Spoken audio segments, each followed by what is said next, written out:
In front of me is my phone N23 and today I would like to show you how you can apply Apple Layout on this Android. Begin by opening Play Store and downloading free app called Launcher OS 18 OS Themes from Launcher Studio Developer. Then hit Get Started.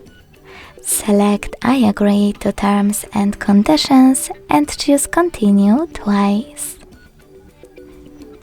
Now it's time to select while using the app in the pop-up. Click on Allow.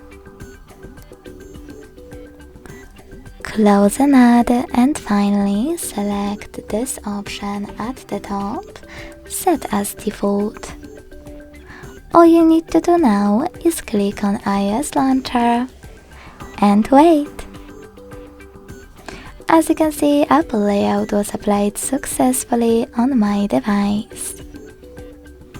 If you wish to switch between your layouts, you can always do that by going back to Launcher app, clicking Set as Default and choosing Quick Step.